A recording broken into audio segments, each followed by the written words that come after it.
Boa tarde a todos, sejam todos muito bem-vindos. Tem alguém aqui que é da primeira vez? Seja muito bem-vinda, espero que goste e que volte mais vezes.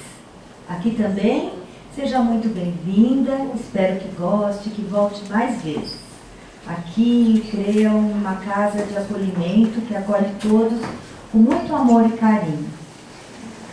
Bom, a palestra de hoje, ela é sempre, nós usamos aqui o livro Fonte Viva, de Chico Xavier, pelo Espírito de Emmanuel.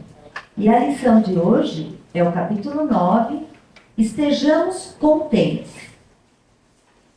Mas hoje eu vou começar com uma pergunta, assim, cada um responde para si, tá? Senão a gente vai ficar aqui, todo mundo respondendo, não vai dar muito certo.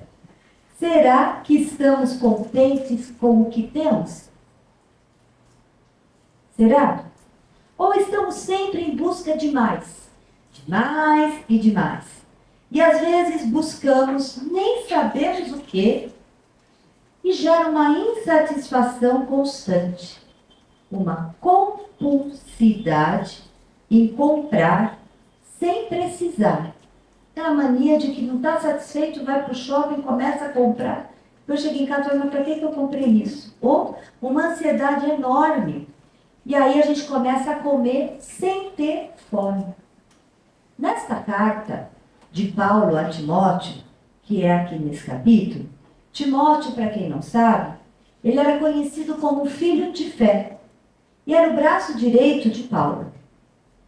E aí tem um capítulo, e no capítulo 6, versículo 8, ele diz assim: tendo, porém, sustento e com que nos cobrirmos, estejamos com isso contente. Mas um versículo acima, no 6.7, na mesma carta, Paulo diz assim: nada trouxemos para este mundo, e manifesto que nada podemos levar dele. Então por que a gente vive nessa corrida de insatisfação, nessa corrida de ter mais, se a gente não leva nada para outra morada? Tudo fica aqui. E aí a gente nasce, a gente cresce, a gente estuda, nós vamos trabalhar, e aí a gente vai começar a nos sustentar. Diz que vida de adulto é pagar boleto, e é mesmo, a gente começa pagando os boletos. E aí a gente vai tendo as nossas conquistas materiais. E Emmanuel nos diz aqui que estejamos confortáveis com o que temos, mas aquilo que nos é conquistado deve ser utilizado de uma forma adequada, fazendo bom uso daquilo que a gente conquistou, com sabedoria. Ser agradecido pelo que possuímos e agradecendo as coisas boas e as coisas não tão boas. E aí Emmanuel nos dá 2 exemplos nesta lição. O primeiro é o proprietário de uma fábrica de tecidos e ele tem muito tecido. E ele vai fazer muitas roupas.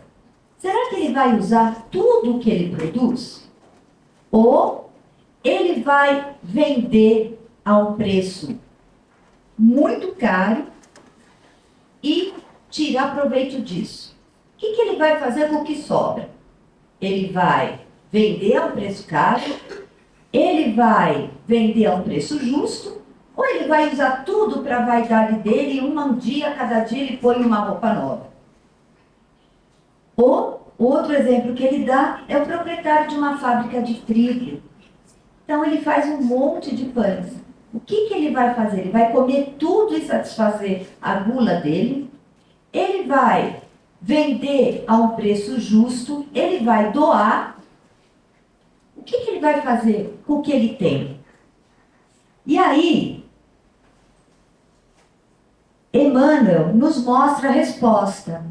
Ele diz assim: ninguém deve alimentar-se ou vestir-se pelos padrões da gula ou da vaidade, mas sim da conformidade como os princípios que regem a vida em seus fundamentos naturais. E ele dá um exemplo, eu vou dar um exemplo aqui para vocês. Tem pessoas que quanto mais têm, mais querem. Nunca estão satisfeitos. Sempre querem mais em busca do poder, viram egoístas e ávaros. Eu vou dar um exemplo aqui que aconteceu com uma pessoa muito próxima. Ele tinha muito dinheiro, mas ele só guardava. Ele tratava mal os funcionários, ele não pagava o salário bom, exigia que viesse mesmo doente. E aí, ele não tinha um plano de saúde bom, porque ele não queria gastar. Ele não tinha um carro bom, porque ele também não queria gastar. Morava numa casa mais ou menos, mas ele guardava tudo. Um belo dia, ele ficou doente. E aí, não quis pôr cuidador nem empregada para cuidar dele, porque ele disse que iam roubar ele, que iam mexer nas coisas dele, que ele não queria. E aí ele foi para o hospital não era muito bom, ele também estava com uma doença muito grave, ele faleceu. E sabe o que aconteceu? Gerou uma briga enorme entre a família, para ver quem é que ia ficar com o dinheiro dele. Então, assim, dinheiro é bom para a gente ter uma vida confortável, mas é como eu disse lá no comecinho, a gente tem que ter sabedoria. Adiantou ele guardar tanta riqueza, não aproveitou e gerou uma discórdia no meio da família. Tenho certeza que alguém conhece alguma história parecida que essa que eu estou contando agora, que é verídica. Outro exemplo que eu vou dar para vocês, lembra da pandemia? Na pandemia a gente tinha um monte de sapato, um monte de roupa, um monte de vestido de festa, um monte de terno, camisa. E aí o que aconteceu? Nós não pudemos usar nada daquilo. A gente acabou usando pijama, agasalho, roupa confortável, nem adiantava ir na cabeleireira, tingir cabelo, fazer mão, pé, porque ninguém te via, estava tudo fechado. E aí o que aconteceu? A gente sentia falta daquilo tudo? Ou a gente sentia falta do abraço do amigo? Ou a gente sentia falta de estar todo mundo junto? Né? Então, muitas coisas na pandemia acabaram mudando. Muitas pessoas acabaram mudando o seu modo de vida, mudando a maneira de pensar. Porque isso acabou sendo um exemplo. Para que eu preciso comprar tanta coisa se eu passei 2 anos só com o que eu tinha ali? Por que eu vou? Salto alto, estou falando por mim mesmo. Nunca mais usei, não tirei o tênis do pé. Porque muito mais confortável, né? Para que usar aquelas roupas todas apertadas, eu fico bem de agasalho. Então, a gente acabou repensando o estilo de vida que a gente tinha, né? Muitas pessoas, eles acabaram mudando, outras não. Mas, como nós somos seres em evolução, cada um tem o seu tempo de evoluir, né? E o padrão da evolução é diferente de um para o outro. Então, nós temos que respeitar. E no Livro dos Espíritos, eles dizem assim, que tem 2 tipos de evolução, a intelectual e a moral. A intelectual é aquela de formação acadêmica, de estudo. E a moral é o caráter, a ética, o respeito. Mas para um anjo voar, precisa de 2 asas. E para nós evoluirmos, nós precisamos dos 2. Não adianta meu intelectual está bem alto e eu não ter a moral. Ou eu ter a moral e não ter intelectual. Um anjo para voar precisa das 2 asas estarem iguais. E para o ser humano evoluir, a gente tem que estar com esses 2, tanto a moral quanto a intelectual, equilibrada. Porque eu tenho certeza que vocês já viram alguém com muito, muito intelecto lá em cima, catedrático, doutor, mas a ética e a moral faltando um pouquinho. Ou a pessoa tem a moral, tem a ética, mas ela não tem a formação. Então nós estamos aqui para evoluir e buscar os dois.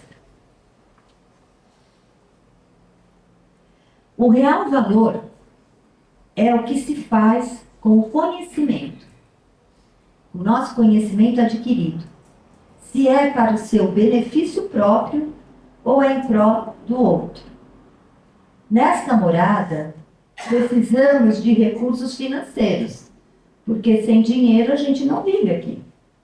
No outro plano espiritual, nós não vamos precisar do dinheiro, mas aqui a gente precisa. E é justo a gente ter uma reserva para o resto da vida, ter uma vida confortável. Mas o acúmulo egoísta, a avareza, ter mais e mais, vai trazer a insatisfação.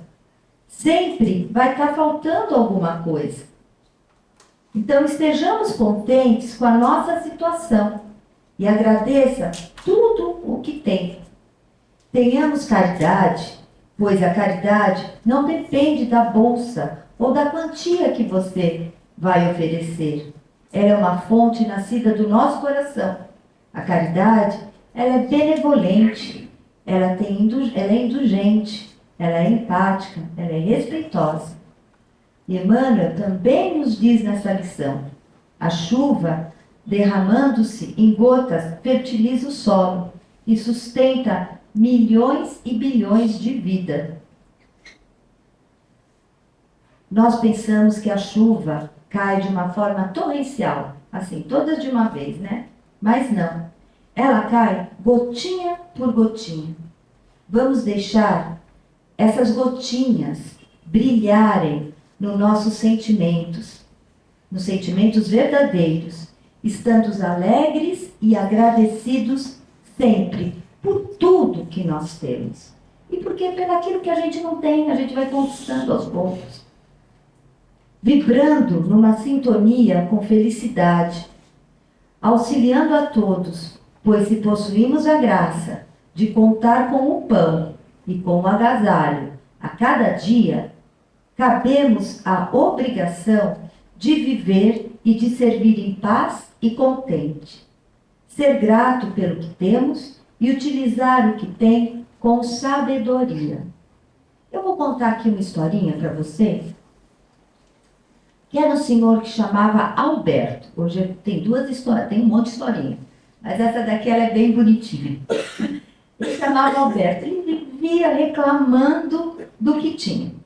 Deus é muito injusto comigo, porque a vida do meu vizinho é melhor, porque eu não aguento esse fardo, essa minha cruz é muito grande. Ele é muito injusto, porque a vida do meu vizinho, a vida do outro é uma maravilha. Postam no Instagram, estão só indo em festa, só indo aqui e ali, e a minha é essa desgraça, né? Eu estou muito chateado. Eu queria trocar esse fardo, eu queria trocar essa minha vida, não é justo. E aí um dia, ele foi dormir e o anjo da guarda dele, tanto que ouviu ele reclamar, falou assim: olha, nós vamos fazer uma viagem. Dentro do seu sonho nós vamos viajar. Vai para onde? Vamos para bem longe, num armazém, um depósito. E aí o Alberto foi. Chegou ali, tinha um depósito assim imenso, cheio de cruz empilhada. Aí ele falou assim, o anjo da guarda: deixa a sua cruz aqui e vai procurar uma que você acha que é melhor. Porque você está tão descontente dessa, né? Então procura uma que você vai suportar carregar na terra. E aí ele foi, experimentou uma, experimentou outra, experimentou um monte. Nenhuma estava boa. De repente ele achou uma. Ele falou: ah, essa daqui é do meu tamanho. Olha que fácil de carregar. Olha, dá até para me pôr no bolso. É fácil, eu vou para cá. Não pesa, é leve. Eu quero essa daqui. Aí o anjo, com muita paciência, muita benevolência, falou para ele assim: é essa que você quis? É. Então tá bom, Roberto, você viu que todas as cruzes têm o nome de alguém, né? Ah, eu percebi, eu sou muito observador, mas eu também tenho muito respeito, não quis ser intrometido, não quis ler de quem era essa cruz. eu vou levar para os outros embora, né? Aí o anjo falou assim, então, por favor, leia de quem é essa cruz. Aí ele leu, está escrito assim, essa cruz pertence ao Alberto. Então, sempre achamos que a nossa cruz é maior, é mais pesada do que a dos outros. Mas Deus é paz, é bondade, é amor. Ele é Pai. Ele sabe o que é melhor para nós. Então, às vezes, a gente fica descontente do que está passando, mas nessa vida aqui tudo passa. Tanto a coisa boa como a coisa que não é tão boa. Mas eu acho que a gente tem que estar contente sempre e levar a vida da maneira melhor que a gente pode ter. Porque é essa que a gente tem. Se a gente levar com leveza, com tranquilidade, aceitando e feliz, é melhor do que a gente ficar emburrado e reclamando o tempo inteiro. Uma boa tarde para todas e caminhando sempre feliz.